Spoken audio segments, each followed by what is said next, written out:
Can you just tell us a little bit about yourself and your work in soil science? Sure. My name is Katie Lewis. I'm a professor of soil fertility and chemistry located in Lubbock, Texas. And I have a joint appointment between Texas A&M AgriLife Research and Texas Tech University. Um, I feel like I've been playing in the dirt for as long as I can remember. I did my undergraduate at Sam Houston State University in chemistry, and then went to A&M for my master's and PhD work in soil science. And so for the last, I don't know, 16 years now, I've been studying all aspects of soil science, whether it be biological transformations, chemistry, physical aspects. So within the program now, we try to cover all our bases and really focusing on regenerative agriculture and the impacts that it has on soil properties.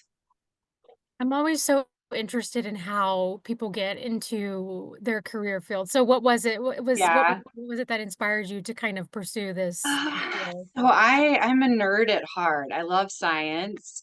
Grew up in an agricultural family, so exposed to all aspects of agricultural production. In addition to being raised in a family where row crops were everything, we also always had a backyard garden, where we were growing a lot of the vegetables that we were eating. And so really combining, I mentioned that I got my undergraduate in chemistry, and I wanted to combine those things. I wanted to combine the science, more the basic science of chemistry with the applied sciences of agriculture. And so that's how I got into soil science, soil fertility, and really focusing on the chemical and biological aspects of the soil. I love that. Yeah, we're all Yeah. nerds at heart in our own ways, right? You know, different Yes. Yeah. different avenues that it takes us. What sort of changes have you noticed within maybe like the soil and agriculture and in our climate from when you were younger to Yeah. where we are now? So where I am located now could not be more vastly different than where I grew up. So first of all, and my husband's from this area, so I had been here multiple times even before taking the position that I have now. But I mean, across Texas, we have so many different environments from the perspective of the soil itself, as well as we're on a precipitation gradient, evapotranspiration gradient. And so all of those things combined really create for different growing regions across Texas. So that in itself um, has inherent differences between where I grew up and where I'm actually practicing the science now. And from a conservation perspective, what is being implemented on the high plains of Texas, where I'm at in Lubbock, those type of practices wouldn't necessarily work across the state. But based on what I've seen just in the last 10 years being in the high plains, from the implementation of certain practices, we can see improvements in the quality of the soil, whether it be the physical aspects, the chemical, or the biological. So, definitely big improvements. And even if we go back to South Texas, where I grew up, there's definitely different strategies on how they're approaching production agriculture, trying to reduce inputs, trying not just from a monetary perspective, but also from an environmental perspective as well, doing the best they can with the land that they have. Mm. Where in South Texas did you grow up? Corpus Christi area. Okay, yeah, I have my brother and sister are down there at UTSA right now, and I have Ah, my dad's side of the family. They live in McAllen, so we've okay. been Yeah. down south quite a Oh, few yeah. times. Yeah. It's So, crazy how big Texas yeah, is. I know. Um, so growing up, I rodeoed, and we would go down to McAllen quite a bit, Edinburgh area for rodeos every summer. That's awesome. I love that. Yeah. You were really in this world. So yeah, you're the perfect person to talk to. So can you describe what healthy soil looks like versus unhealthy soil? So, yeah, and that's a hard thing to do because it's gonna look so different depending on Mm, where you're at, right? Mhm. But the Yeah, easiest way to maybe describe generally, yeah. yeah, the easiest way to describe a healthy soil is one where a plant can thrive, right? If the soil is not in a healthy state, then it can't provide the functions that it needs to. And one of those major functions is growing healthy, productive plants. So, in a soil where you have a plant that's thriving, it's producing, it's going through its reproductive cycles, that's an indicator of a healthy soil. And Mhm. then that's very basic. If we wanted to go into a little more detail, at least in the high plains area, a soil that doesn't become airborne and generate, the windstorms, the dust storms that we see, uh, that to me is an indicator of a healthy system where the soil is being held in place. Gotcha. What about in a place like South Dallas, for example?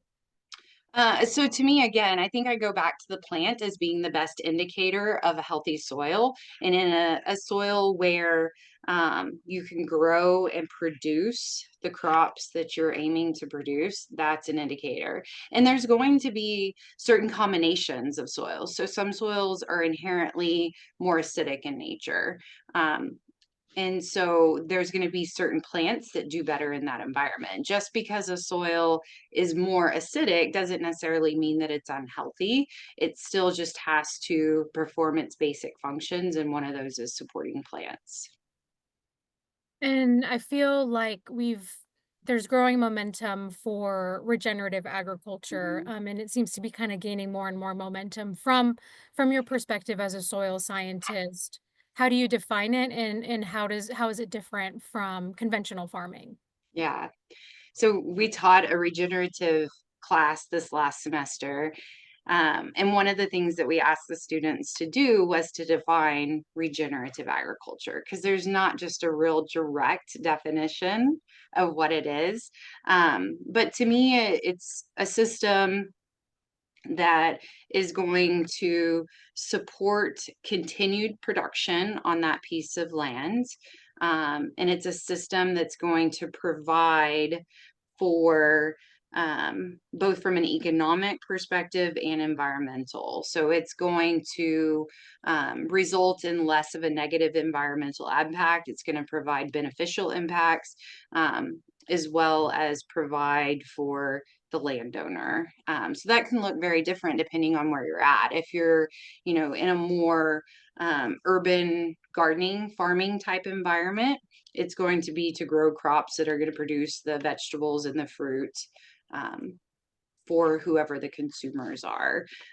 There's lots of pasture land. There can be regenerative pasture production that's going to serve the purpose of that land being to either produce hay to feed animals or to graze animals on. So lots of different directions that you can go. Um, Yeah. How does it differ from maybe the traditional farming that we've been doing for decades now? Yeah. So more traditional farming practice, I still believe there's different time periods, right? So we have prior to the Dust Bowl, so the early 1900s, where to me traditional agriculture at that time would have been much more. Uh, I don't want to use the word destructive, but there would have been a lot more tillage and plowing of the land. With regenerative agriculture today, it's doing the minimal amount of tillage possible, so less destruction of the soil, trying to allow the microorganisms to work within the soil environment. And so to take care of a lot of the things that we used to depend on um, mechanical plows, things like that to take care of for us. The that live in the soil are really interesting in that they produce certain compounds that act as glue in the soil, so they can help build aggregates and form more stable soil environments that aid in the physical aspects of the soil. So recycling, holding soil moisture, capturing soil moisture as well. So lots of benefits there. Yeah, and, so the farm, like I mentioned, that I'll be speaking with next week, they are an urban farm, but they also practice regenerative agriculture. How do those both of those impact soil health differently? Um, so when we talk about soil health, the way that NRCS defines that is the continued capacity of a soil to provide for whether it be the plants that are being grown on it, animals, the microorganisms that are vital to our everyday lives. And so, within a more regenerative system, we're really trying to focus on more of the soil health aspects. When we look at more traditional systems, they are focused more on just the production of whatever crop or plant it is that you're growing, less concerned about the system as a whole. And not to say that there aren't certain conditions or um, landowners, land managers that would be concerned with that, but just from a high level view, it really is a more traditional system is more just focused on the yields and the production of the system. And how do, these types of urban farms, where it is a little bit more, like, centralized, not so rural, how does that impact the community around it? Yeah, so obviously, number one thing is they are producing food that can be consumed by the people that are surround that area. There are other benefits, and I'm not as familiar with this farm that you're mentioning, but there can be other benefits from just overall improvements of the land itself.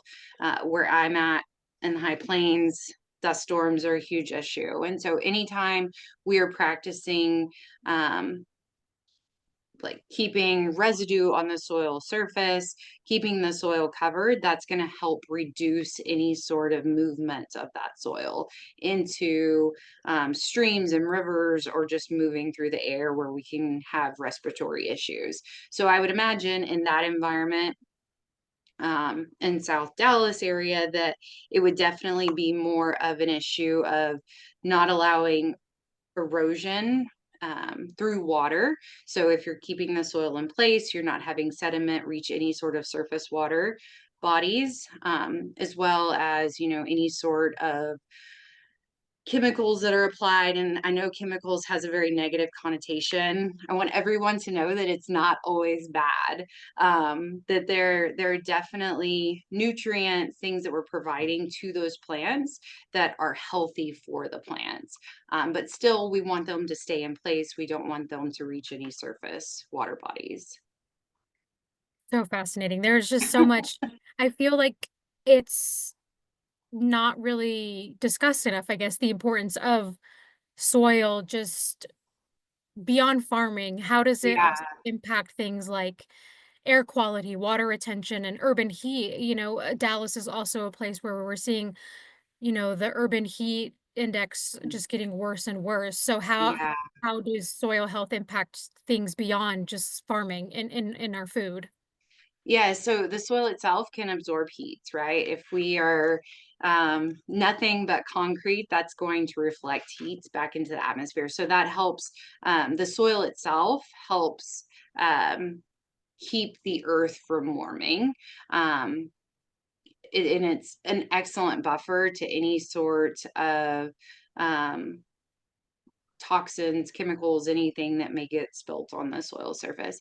And I also want to mention too, going back to the chemical aspect of things, a lot of times we try to associate regenerative agriculture with organic production, and those two don't necessarily mean anywhere close to the same thing, right? Organic agriculture is definitely a system where we're not putting what we would consider our traditional pesticides on the field, whether it be a means to control weeds or providing nutrients to the plants. Whereas regenerative agriculture can incorporate those practices in a mindful way, where those nutrients or herbicides or insecticides are being used in an effective manner. not being over applied, and only being applied when necessary. Yeah, I think that's a good point to make out and to just kind of Yeah. give that clarification for Yes. everyone. Yeah. I'm also curious too, how does climate change, you touched that in a little bit, Yeah. about, soil absorbing heat, but how Mhm. has climate change affected soil and farming, maybe more specifically in a state like Texas? Yeah, as climate change, we've seen fluctuations in temperatures over, several centuries. And so there's different ways of thinking about this, but there's definitely being we're experiencing changes in our climate, whether that be more extreme events. The soil itself can provide greater resiliency to our continued production of crops across the state of Texas, across the United States and the world. And so the way that it does that is it serves to provide the nutrients that the crops need. It's also a place to store water. It's regulating greenhouse gas emissions. So, one of the big causes of climate change is our atmospheric concentrations of greenhouse gases. So, carbon dioxide, nitrous oxide, and methane are the three primary ones.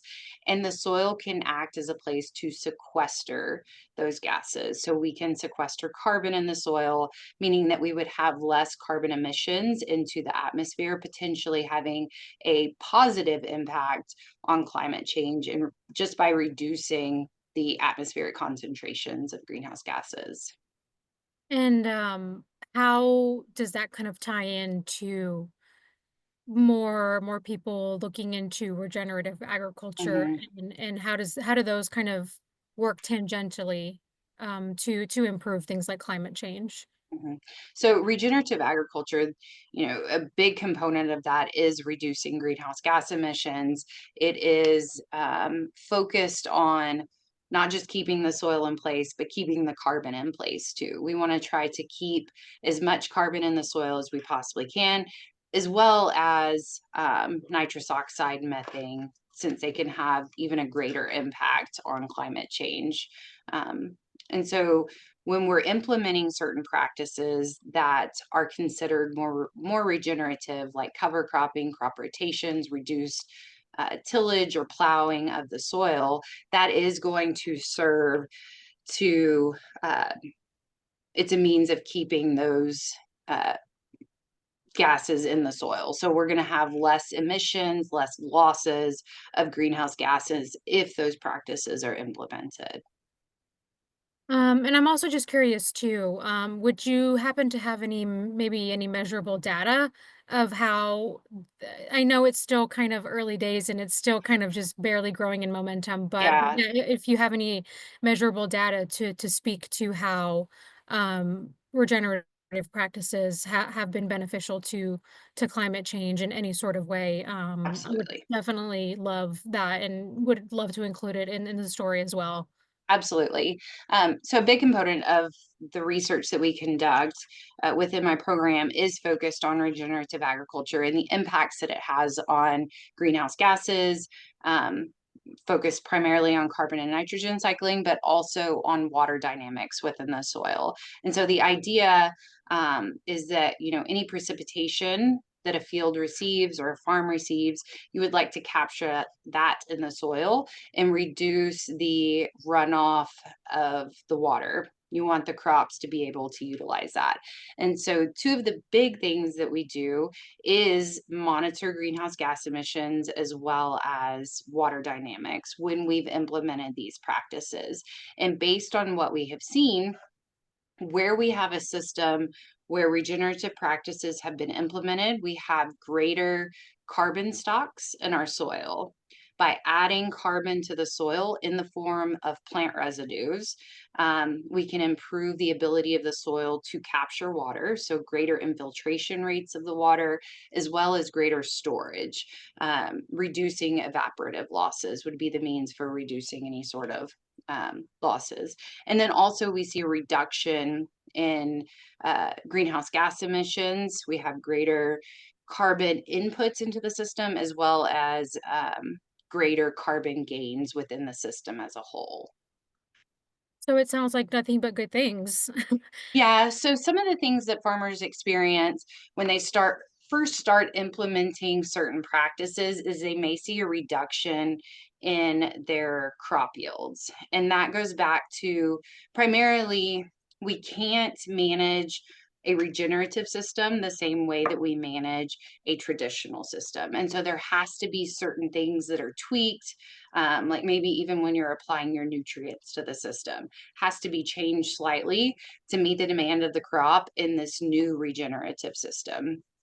So we can't take the same management approach. So that's probably the biggest negative that I think you would hear from farmers is that, well, I tried this and this first year I saw a reduction in yields. And so I wasn't able to maintain that system. But with us as scientists, I feel like we need to be doing a better job disseminating the information and the knowledge that we're collecting to educate the ones that are actually implementing the practices um, to be able to be more successful within those first couple of years so that they can maintain and be productive within the system. Yeah, and I think it's also too about just, yeah, maybe preparing them for that adjustment Exactly. so they can learn to adapt instead of going through the losses and then trying to adjust after the fact. Mhm. But what I'm also curious too, how can cities and maybe policymakers, they also play a major part in this? How can they help even more, maybe specifically like small farms? How can they help them Mhm. implement these regenerative practices so it can continue to grow?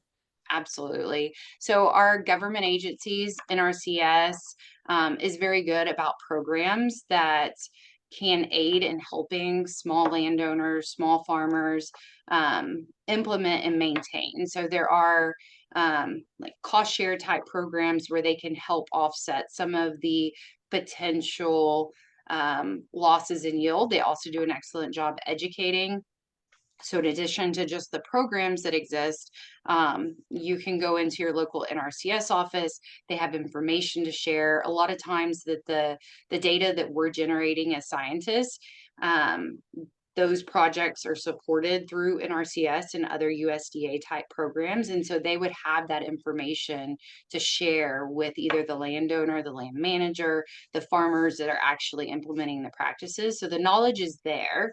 It's just getting that knowledge and knowing where to reach out and where to find it. And just to clarify, NCRS, what does that mean?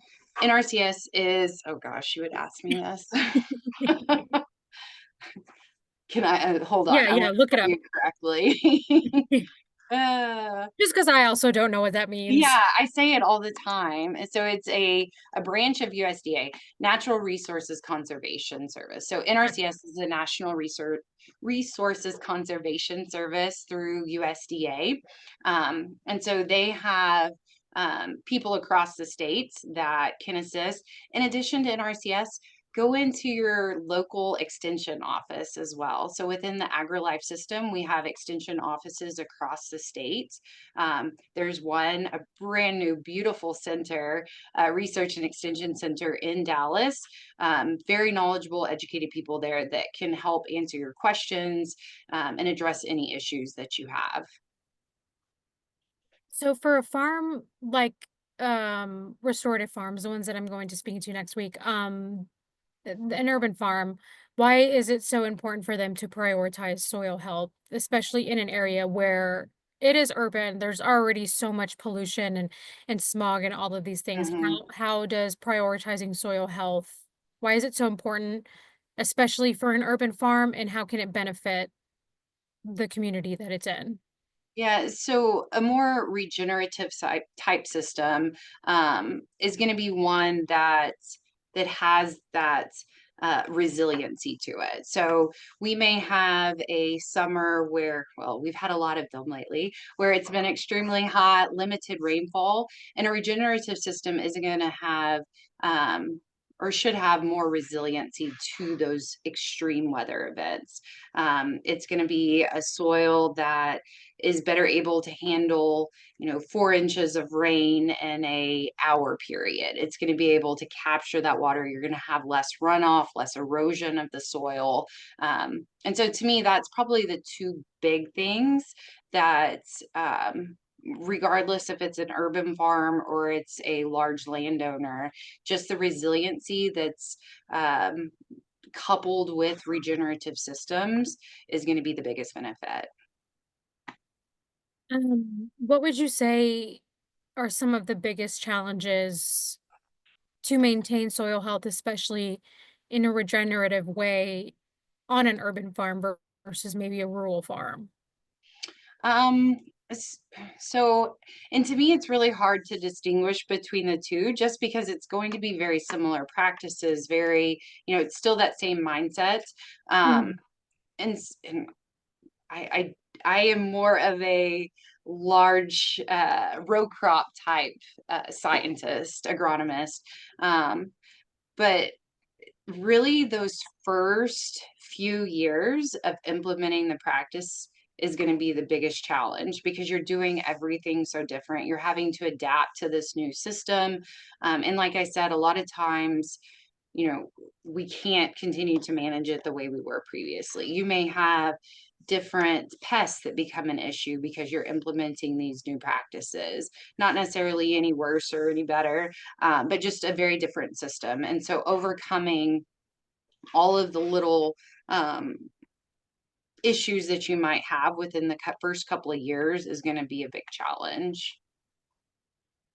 Yeah, that is definitely understandable and kind of Yeah. like we talked about, just having to be patient and adjust. And I guess that's also the beauty of farming is having you practice your patience every single day. Yes, exactly. Yes. Um, do you think the importance of soil, or even the conversation around soil is something that the general public understands or values? And why do you think it maybe is often overlooked?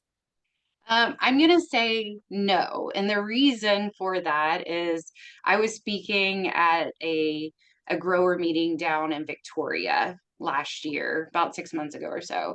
And I invited my mom to, has grown up in agriculture as well, invited her to come listen to me talk. And she said she learned so much and she is someone that I would consider to be, you know, a little different than the general public because she does have the ag background. Grew up in a farming family, and then of course my family farmed, and so if she really doesn't know all the ins and outs of soil, then I would suspect that the general population doesn't either. So there's a lot that could be learned, a lot that I think once people started understanding really how vital the health of our soil is, could make a huge impact. Do you, as you've continued to do this research, obviously you're knee deep in this. This is your life. But why do you think people often overlook it? And what can we all do to educate ourselves and find a way to bridge that gap before it's maybe too late? Yeah. Uh, that's a really good question. So, I think about friends, family that I have that are specialists in other fields. And, we don't all take a soil science class as we go through school, most definitely not in college. And so it's to no one's fault that we don't all know about soil science. But I think that it's just that it's not something we're taught. And I mean, most people call it dirt. It's not soil, and it's soil. um, so, as scientists, I think we are doing a lot from an educational perspective. We work quite a bit with master gardeners, in addition to our more traditional row crop farmers as well. But still, we're not communication experts either. And so, working as scientists, working directly with people like yourself, with people whose uh, focus is communication and effective communication. I think we could do a lot better job as a society to try to educate the general public to the benefits of protecting our soil, and not just our soil, but our water too. Our water is so important. And if we could use both our soil in a way that it's going to result in um, greater improvements in soil health and we can conserve our water to a greater degree, we're going to be better off in 100 years. I'm also curious too, can it ever get to a point where maybe soil, it's there's nothing you can do with it? Can it get to that point where you can't maintain it, you can no longer try to revive it, and it's just kind of dead? Is that a thing? Can that happen with soil? Y Yeah, I mean, if you think about the Sahara Desert, right? There is not much that grows there, and one of the issues that we face, across the state of Texas, obviously, western states have, experienced it much more quickly than we have, but salinity is a huge issue. Um, as we, decline in fresh water sources, we're forced to try to use alternative water sources, and with that, we're adding a lot of salts to our soil, and salinization of soil is a huge issue. And it does get to a point where there's very little that can be done um, to revive the soil in a way that it's going to be able to provide for the plants that you're trying to grow. And I definitely think that that's something that's concerning whenever you are hearing that with things like our coral reefs and you know, our ocean shores and things like that where it's getting to a point where things just seem to be getting worse and worse Hmm. for our climate, and things like soil and things like coral reefs where they make our planet more climate resistant, uh, Absolutely. are deteriorating before our eyes. So that's kind of there's definitely an urgency to this conversation. Absolutely. What is one thing, if people could only understand one key fact about Oh, soil God. health, what would you want it to be? What is something that you're like, I'm Oh, gonna die on this hill because I need yeah. people to understand this. I know there's Oh, probably a ton. yeah. Oh, you're gonna ask me to narrow it down. Okay. Maybe Um, 2. the soil is extremely resilient too. So we've been talking about resiliency in climate and resiliency of crops. The soil can withstand a lot from, disturbance, whether that be through a plow or drilling wells, but we still have to provide it with the environment to become healthier, right? So we have to, the biggest component of that is going to be adding organic matter to it. If we have a very sandy soil, we need to be adding organic material to that because that organic material is going to provide for the microbes. It's going to add to the structure of the soil. It's going to add to the ability of the soil to hold on to those cations. So, organic matter would be my one thing that I want to focus on. Organic matter is so important. And adding organic material to the soil. So anytime that you have the opportunity to add compost or any sort of plant residue to leave it on the surface, let it decompose, that's going to provide so many benefits to the soil beyond, you know, adding a inorganic fertilizer. And I'm not saying inorganic fertilizers are bad, but the organic matter is going to provide for the cycling of nutrients and many other benefits. Yeah, I think that that's a good point to make, and I was also gonna you touched on composting, Mm, so yeah, I was gonna ask about that, but and we also touched a little bit on maybe some of the obstacles, like finances, that are kind of mhm. making, this not be so mainstream. What else would need to be done to make regenerative farming more of the norm versus the exception like it kind of currently is? Yeah. Um, I still get finances are still number one for sure. Education is number two. And um, farmers at times get a bad rap, whether it's urban farmers or large landowner type farmers, just because they're viewed as individuals that are just trying to make a dollar. And I can promise you that all of the farmers that I have met through my 10 years and even previously throughout my childhood, they are trying to provide for their families, but they want to do it long term. And so every decision that they make is to continue to provide. And whether that be through a monetary means or just continue providing through the production of their crops or um, the plants that they're growing, and that has to be done on a piece of land that's going to be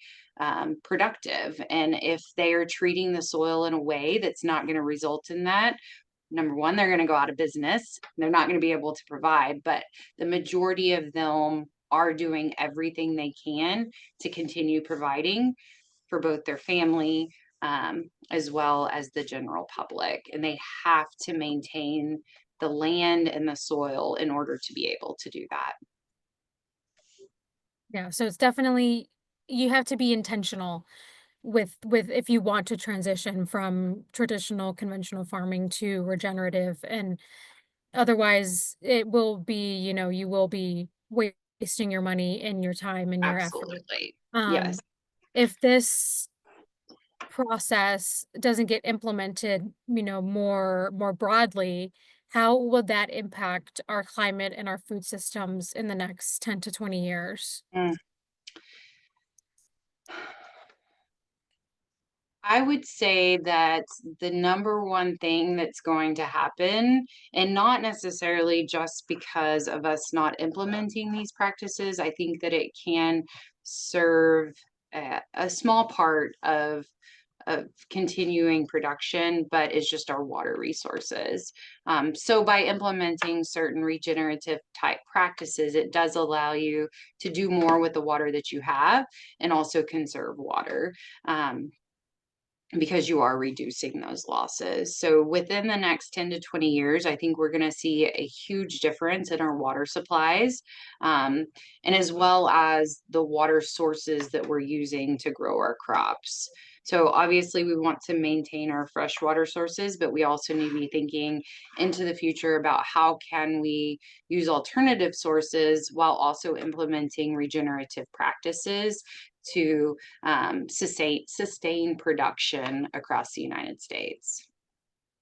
And it sounds like too, so maybe the two biggest differentiators for regenerative agriculture are the soil and the water. And Absolutely. and working to conserve both of those things so they can kind of supply themselves, where they can kind of go through the circle of life just amongst Yeah, itself versus having to absolutely. add in all these other things Hmm. and add more soil and use more water and be less wasteful. Absolutely. Um, Be more efficient. yeah, yeah, efficiency, that's the perfect way to describe Hmm. what it sounds like regenerative agriculture is trying to do, is be more efficient and be more mindful of money and the environment and our food systems. So I think this is my last question. Hopefully, I'm sure Okay. I can come up with more questions. What for people that maybe are watching, what is one action or or maybe a couple that they can take to support better soil health, maybe even if they aren't a farmer, if they're just, a regular person, what can we all do to contribute to improving our soil health and our water usage and help spread the word and make regenerative agriculture Hmm. more of a thing. Yeah. Um, Honestly, the first thing that came to my mind when you started asking that question was uh, going into our schools, so more childhood type education, and really educating our kids, our children about agriculture and soil and water cycles.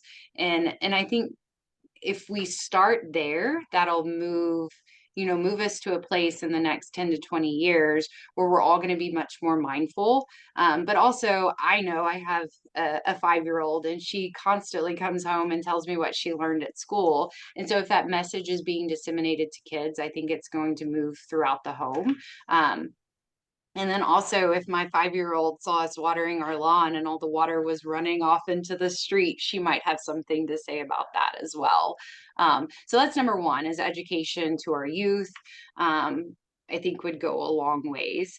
And then two, going back to the organic matter component. So more of an applied practical aspect that everyone can take. And it doesn't matter if you're a backyard gardener, your flower beds, whatever, is any opportunity you have to keep the soil surface covered with any sort of organic material is going to be beneficial, because you're going to reduce your water losses. You're going to add the material, the food source, to the microorganisms to generate the cycling and provide the nutrients that those plants need while improving the health of your soil. Yeah, so and, like, anyone can compost in their own backyard, correct? Absolutely. And I am not a composting expert, so I'm not even going to try to pretend. So we buy our compost. But yes, compost can be added to your flower beds, to your backyard garden. It's applied on an annual basis on quite a few of our row crop acres here on the high plains as well. And it's an excellent source of organic material and nutrients that will provide for the soil and the plants. Yeah, and it's about starting small and, like you said, just educating yourself and especially these younger generations where I already, we don't have to have a conversation about social media and the phones and all of Yeah, that stuff, yeah. but I think that also is an opportunity to make sure that they are grounded in reality Mhm, and aware of our climate and where we are, like, environmentally, and it also gives them an opportunity to explore if this is a hobby of theirs or if they want mhm, to pursue a career in this. So I definitely think that, yeah, that's a good point to make. The education, mhm, especially for our future, is extremely important, especially in a time like this. absolutely. Was And you there made an excellent point too, starting small. Don't go all in immediately. If you just want to start with a very small area, applying different management strategies or practices, that's always a good way to get your feet wet, get your toes wet, and give it a shot, figure out what sort of challenges you're going to have, and then try to adapt and correct those for the next growing season.